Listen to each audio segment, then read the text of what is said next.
Olá, meu nome é Fábio Ito e este é o Caminhos do Evangelho. Você está aqui na nossa série Gente como a Gente, uma série onde a gente olha personagens bíblicos, sempre uma semana do Antigo Testamento, outra semana do Novo Testamento.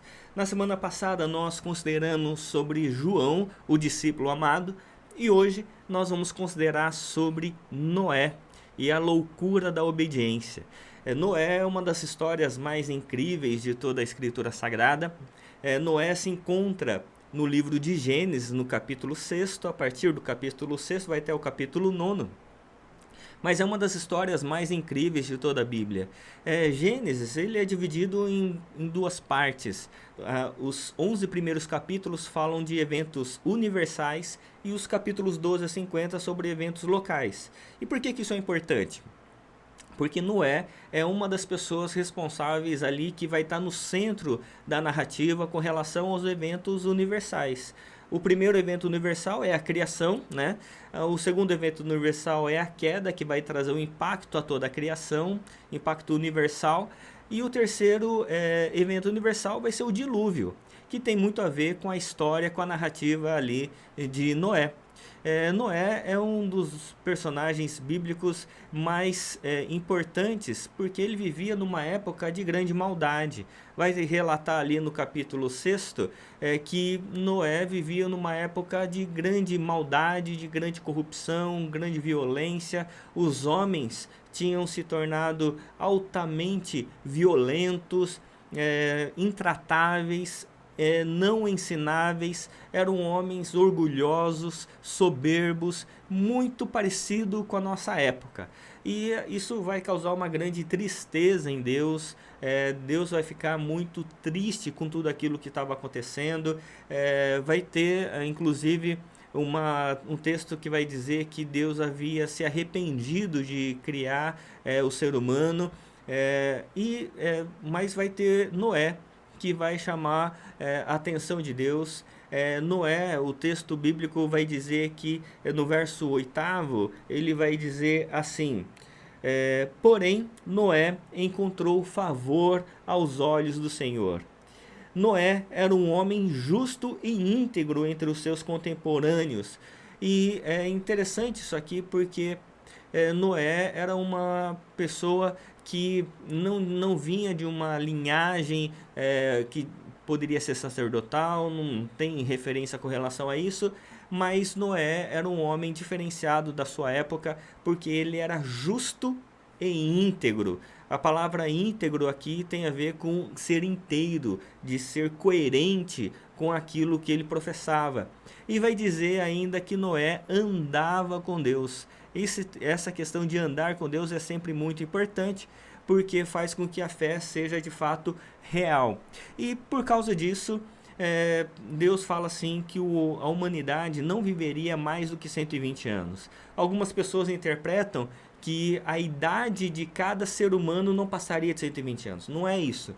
É que a partir dessa referência, o ser humano não viveria mais do que 120 anos, porque esse período de 120 anos seria a época que Deus chamaria Noé e ele construiria a arca, a arca de Noé.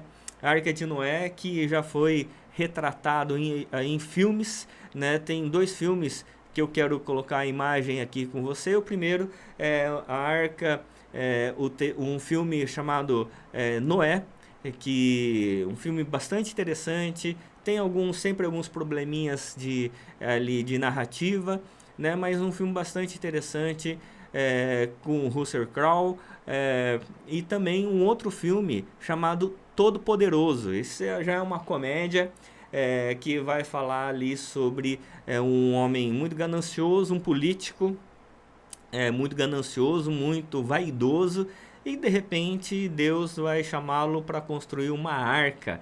Veja só, nos Estados Unidos, numa época cética, ele vai ser chamado para construir uma arca e tem toda uma narrativa bem interessante e que, no final das contas, o que chama atenção nesse filme é que ele vai simplesmente construir uma arca que vai ser uma loucura para sua época, e ele vai obedecer.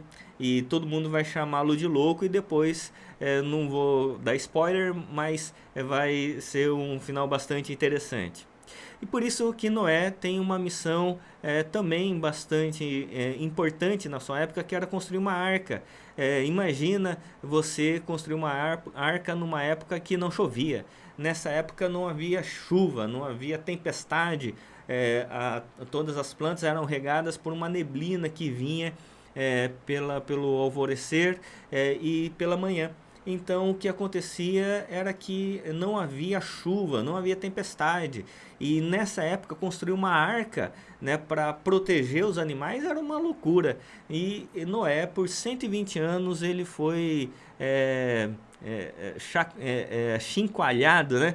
O pessoal criticou, tirou sarro dele, falando que ele era louco, né? E uma arca com 140 metros de comprimento, 23 metros de largura e 14 de comprimento, para abrigar todos os animais. Então é interessante a gente perceber essa questão da arca como obediência. Mesmo que Noé não entendesse o porquê e para que serviria aquilo, mas ele simplesmente obedeceu. E uma outra coisa interessante é que essa questão da arca vai ser uma referência para nós. Jesus ele vai dizer isso lá em Mateus no capítulo 27, 24 melhor dizendo, dos versos 37 a 39, vai ter um texto que vai fazer uma referência com relação aos últimos dias. E da mesma forma como as pessoas na época de Noé foram pegas de surpresa com o dilúvio, Jesus vai dizer, olha, isso é referência para nós, também com relação aos últimos dias. A Bíblia vai dizer assim, verso de número 37, pois assim como foi nos dias de Noé, assim será também a vinda do Filho do Homem.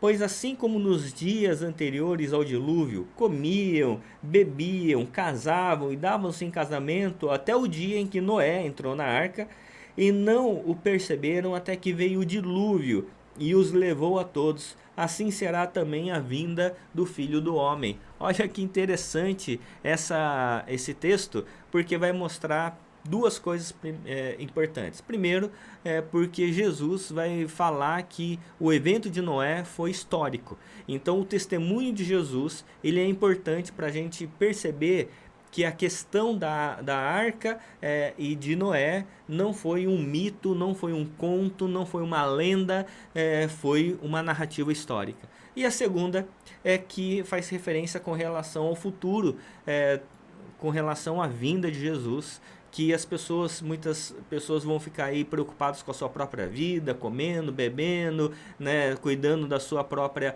existência, mas Jesus vai vir e pegar muita gente de surpresa.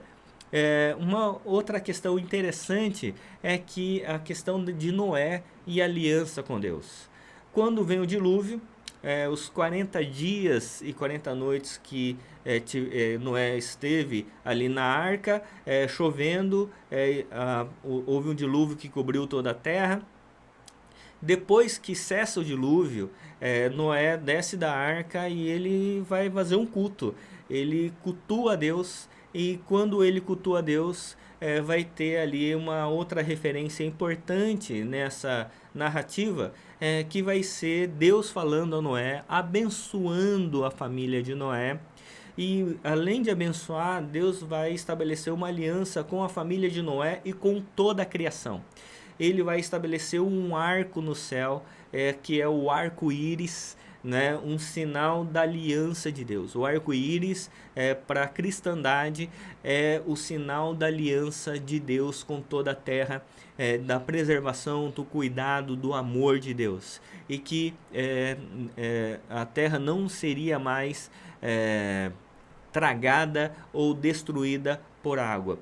E por fim, Noé também pisa na bola. Noé era gente como a gente, né? Noé, ele depois de tudo isso, ele vai plantar uma vinha, vai fazer vinho, né? E vai se embriagar.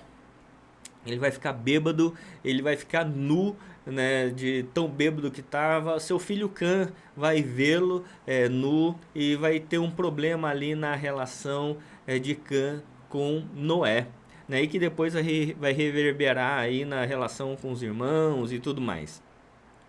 Mas a questão é que vai ter um problema por causa dessa embriaguez de Noé. Por isso é importante a gente entendermos os personagens bíblicos e perceber que eles eram gente como a gente, com suas qualidades, suas virtudes e seus defeitos. Por isso, eu quero convidar você a se inscrever no nosso canal, se você ainda não é inscrito, a dar um like se você gostou desse vídeo, compartilhar com as pessoas, com seus amigos, para que possamos continuar desenvolvendo aqui o ministério da proclamação da palavra.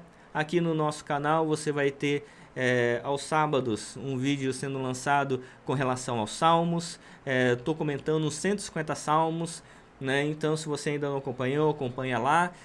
Tem essa série Gente Como a Gente, que eu falo sobre personagens bíblicos, e uma outra série chamada Pensa Num Livro Bom, que eu falo sobre indicações de livros de literatura que possa enriquecer sua vida. Tá bom? Que Deus assim o abençoe, em nome de Jesus. Amém.